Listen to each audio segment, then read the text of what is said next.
Hello and welcome to another video. In this video I'm going to make my first attempt at a drone hyperlapse. I'm going to take you through the steps.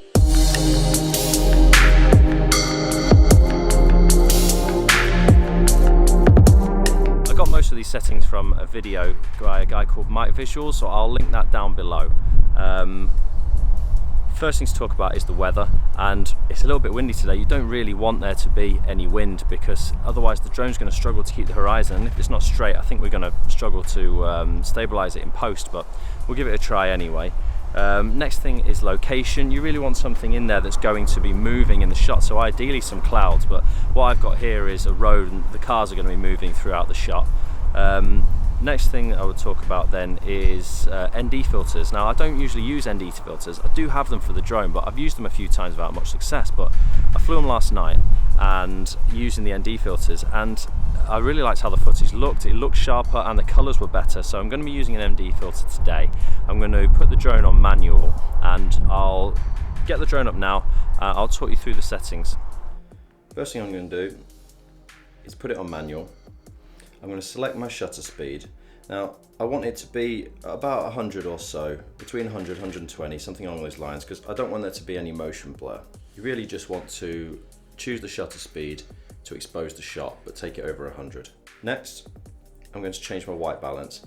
Always adjust the white balance for the conditions. So in this case it's sunny, so I'll have a sunny white balance. I'm then going to change the style. For this I'm going to put it on custom, +1 on sharpening, and 0 for the rest. Really up to you with that though. I am going to choose the Decinelite colour in the hopes that I will be able to give it a bit more grading when I get back, because we are going to have to shoot this in JPEG. It doesn't allow you to shoot in RAW if you're doing a timed shot. Okay, I'm going to switch it over to photo settings, select photo, then choose a timed shot and put it on 2 seconds. So it takes a JPEG every 2 seconds. Okay, that's it, let's take it off.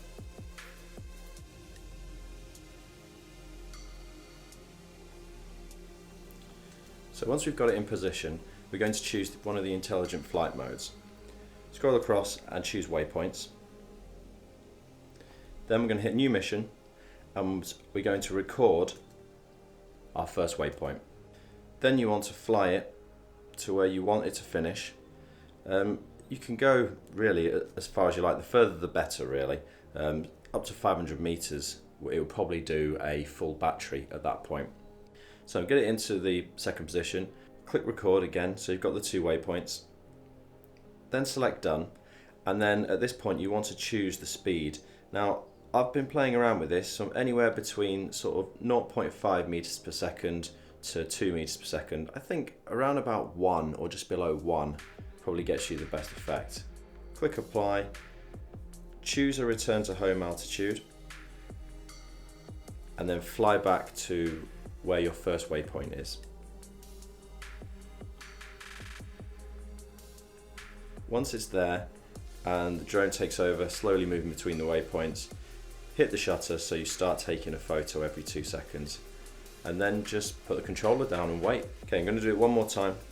So I'm in my starting position, choose the intelligent flight modes, choose the waypoints, recording my first point, moving it along to the second point, choosing the second point, and then fly it back to where it started. Changing my speed, I'm going to do it a bit slower this time, 0.5 meter a second.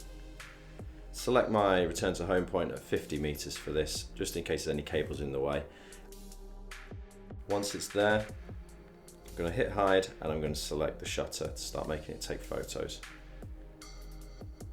And leave it to finish.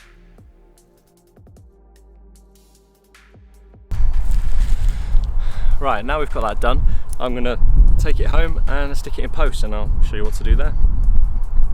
Hopefully they look alright. Okay, first thing I'm going to do is put it into Final Cut. I'm going to start a new project and select choose automatic settings. Then I'm going to find all the JPEGs from the SD card and drop them into Final Cut. Then it will make this pop up. I'm going to choose custom, and then it will select the correct size for the photos. Click OK. Then what I'm going to do is select all of them and modify and change duration and change them each to be 1 frame.